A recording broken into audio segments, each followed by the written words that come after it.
Nëse një rani gjoksit duket më shesht dhe tjetra më e zhvilluar, mos e quaj me njëherë mungesë palestre apo aktiviteti fizik. Mund të jetë sindroma e Poland, një gjendje e lindur që shpesh vjet re vetëm kur trupi zhvillohet dhe asimetria bëhet e dukshme. Dhe ja pika kyçe. Stërvitja mund të forcojë muskujt që ekzistojnë, por nuk krijon muskuj që mungojnë. Tani do të shpjegoj si dallohet, pse ndodh dhe cilat janë opsionet reale të trajtimit apo korrigjimit kur asimetria të shqetëson. Jam Dr. Skedi Faria, themeluesi Kate Day Hospital dhe ju më njihni tashmë. Sot dua të flas për sindromën e Poland, një gjendje e rrallë e lindur që shumë persona e zbulojnë vetëm me kalimin e viteve, kur trupi fillon të zhvillohet plotësisht dhe asimetria fizike bëhet më e dukshme. Në gjuhën e përditshme, kjo sindrom shpesh përshkruhet si mungesë muskulore në njërin anë të trupit, sepse ajo që vihet re më lehtësisht është pabarazia vizuale. Nga pikpamja mjekësore, megjithatë, bëhet fjalë për një çrregullim zhvillimor shumë më kompleks, që nuk prek vetëm një muskul të vetëm, por mund të përfshijë edhe indet e buta, madje në disa raste edhe strukturat kockore të asaj ane të trupit. Kjo gjendje mban emrin e Alfred Poland, I cili e përshkroi për herë të parë në vitin 1841, kur ishte ende student I mjekësisë në Guy's Hospital në Londër. Përshkrimi I tij u bazua në diseksionin e trupit të një të riu 27 vjeçar, George Elt, tashmë të vdekur, gjatë orës së anatomist, tek I cili ai vuri re mungesën e pjesës sternokostale të muskulit pectoralis major, ndërsa pjesa klavikulare ishte e pranishme. Po ashtu, ai evidentoi mungesën e muskulit pectoralis minor dhe praninë e ndryshimeve në dorën e të njëjtës anë. Prandaj, emri nuk lidhet me shtetin Poloni, pra Poland, por me mbiemrin e mjekut që përshkroi I pari këtë anomali kongjinitale, pra të lindur. Sindroma e Poland karakterizohet kryesisht nga mungesa ose zhvillimi I pamjaftueshëm I disa muskujve të murit të përparëm të kraharorit. Muskuli që mungon më shpesh është muskuli I madh I kraharorit, pectoralis major, I cili është ai që formon konturin e përparëm të gjoksit. Në shumicën e rasteve mungon veçanërisht pjesa sternokostale e këtij muskuli, ajo që lidhet me sternumin dhe brinjët e që kontribuon në formën dhe volumin e kraharorit. Kjo është arsyeja pse gjoksi në anën e prekur duket më I sheshtë ose më pak I zhvilluar. Në disa persona, mungesa mund të përfshijë edhe muskulin pectoralis minor, I cili është më I vogël dhe ndodhet nën pectoralis major, dhe që luan rol në stabilizimin e shpatullës dhe të skapulës, pjesës së pasme të saj. Kur ky muskul është I pazhvilluar ose mungon, kjo mund të ndikojë më tej në strukturën dhe konturin e kraharorit. Në forma të theksuara të sindromës, mund të vërehet edhe një zhvillim I pamjaftueshëm I disa muskujve të tjerë të murit torakal, si pjesë të muskujve serratus anterior ose të muskujve ndërbrinjor, interkostal, të cilët zakonisht kontribuojnë në stabilitetin e kafazit të kraharorit dhe në lëvizjen e brinjve gjatë frymëmarrjes. Përveç muskujve, sindroma e Poland mund të përfshijë edhe struktura të tjera anatomike të asaj ane të trupit. Në disa raste, mund të ketë zhvillim të pamjaftueshëm të brinjve, mungesë të indit diamor të nënlëkurës ose ndryshime në zhvillimin e gjirit tek femrat. Këto element kontribuojnë së bashku në krijimin e asimetrisë së dukshme të kraharorit që karakterizon këtë gjendje. Është shumë e rëndësishme të theksohet se kjo sindrom është një gjendje e lindur dhe nuk zhvillohet si pasojë e stilit të jetesës, aktivitetit fizik, ushqimit apo ndonjë faktori të jashtëm. Personi lind me këtë ndryshim, por shpesh nuk e vëren menjëherë, sidomos në fëmijëri, kur muskulatura nuk është ende e zhvilluar plotësisht dhe diferenca midis dy anëve të trupit janë më pak të dukshme. Me fillimin e pubertetit dhe rritjen muskulore, kjo pabarazi fillon të theksohet dhe bëhet më e lehtë për të vënë re. Shkaku I sindromës së Poland lidhet me një çrregullim në furnizimin me gjak gjatë zhvillimit embrional. Në një fazë shumë të hershme të shtatëzënisë, ndodh një ndërprerje ose reduktim I qarkullimit të gjakut në zonën që do të formonte muskujt dhe indet e kraharorit. Ky furnizim I pamjaftueshëm me gjak ndikon drejt për drejt në zhvillimin normal të strukturave përkatëse dhe çon në mungesë ose zhvillim të pamjaftueshëm të tyre. Ky mekanizëm shpjegon pse sindroma e Poland nuk është e trashëgueshme në kuptimin klasik. Ajo nuk lidhet me sjelljen e nënës gjatë shtatëzanisë, nuk është rezultat I ndonjë veprimi të qëllimshëm dhe nuk përfaqëson një gabim që mund të ishte shmangur. Është një proces biologjik I pavarur nga kontrolli I individit, I cili ndodh shumë herët në zhvillimin e fetusit. Tek femrat mund të vërehet zhvillim I pamjaftueshëm I gjirit në anën e prekur, pozicionim jo I zakonshëm I thithkës ose mungesë e indit të nënlëkurës. Në forma më të rralla mund të ketë edhe ndryshime në brinj ose në strukturat e dorës, gjithmonë në të njëjtën anë të trupit, duke reflektuar natyrën segmentare të kësaj sindrome. Pra, siç e përmendëm, kjo sindrom mund të shoqërohet edhe me zhvillim jo të plotë të dorës së të njëjtës anë të trupit, ku është e pranishme edhe kjo mungesë muskulore.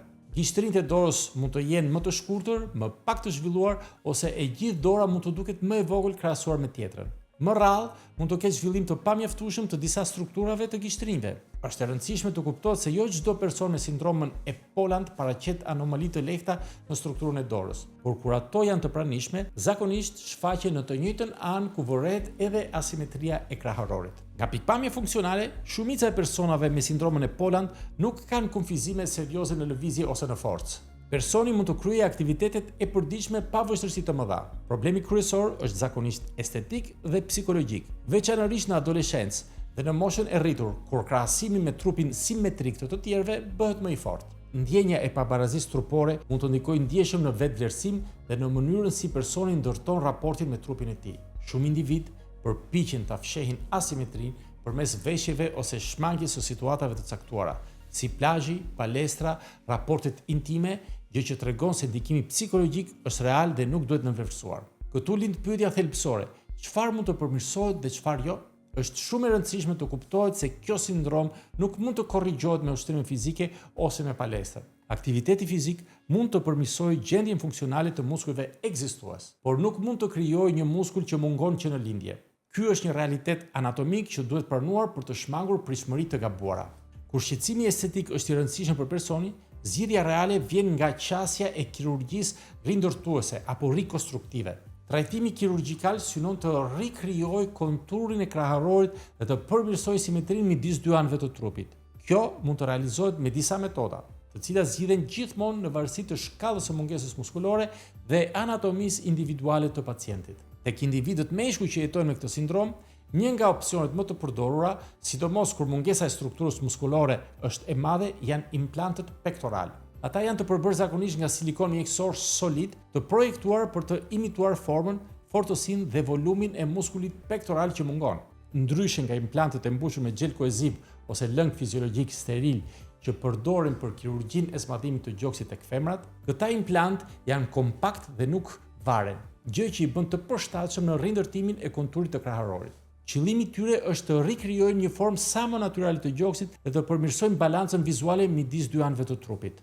Vendosja e protezave pektorale planifikohet me shumë kujdes, duke marrë parasysh shkallën e mungesës muskulore, trashësinë e indeve të buta dhe karakteristikat anatomike të pacientit. Në përgjithësi, ata vendosen kirurgjikisht në një plan të përshtatshëm anatomik, shpesh në zonën ku duhet të rindërtuar konturi, në mënyrë që rezultati të duket sa më i natyrshëm në formë dhe në lëvizje. Në shumë raste, prerja kirurgjikale realizohet në zona sa më pak të dukshme, për shembull në sqetull, në mënyrë që shenja të jetë sa më e fshehur. Një tjetër metodë është përdorimi i indit dhjamor të vetë personit, një teknikë e njohur si lipofilling. Në këtë procedurë, indi dhjamor merret nga zona të tjera të trupit, për shembull nga barku, ijet ose kofshët.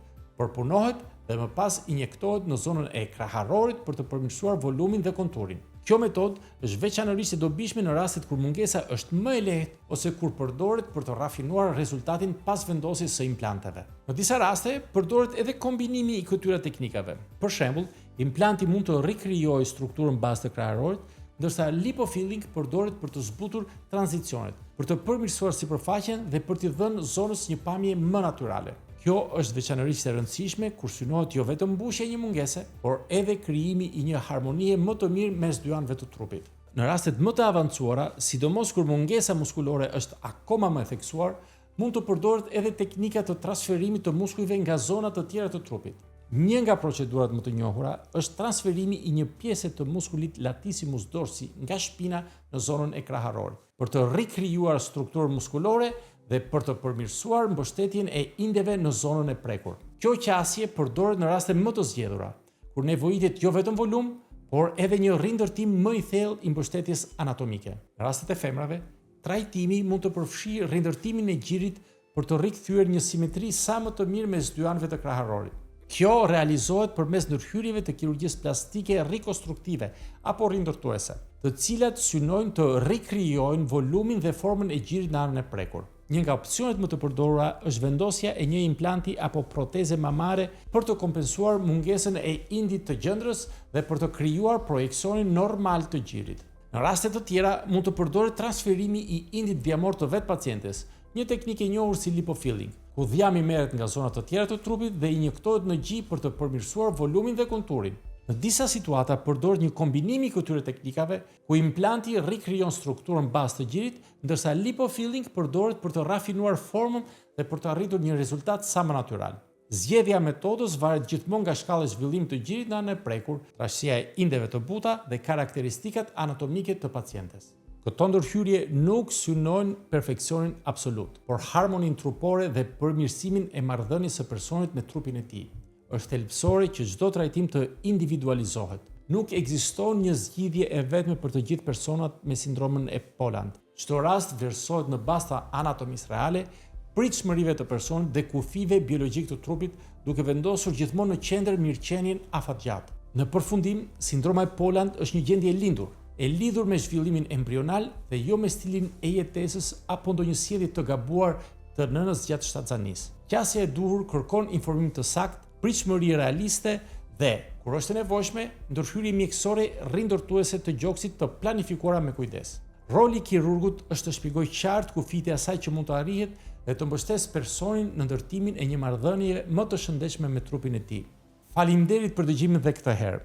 E nëse gjetët këtë përmbajtje të dobishme, mund ta ndani edhe me të tjerët, ta pëlqeni, të komentoni dhe të bëni subscribe në kanalin tonë në YouTube për të ndjekur edhe video të tjera të këtij formati. Faleminderit nga zemra edhe një herë që jeni pjesë e këtij komuniteti elitar të veçantë dhe të përzgjedhur.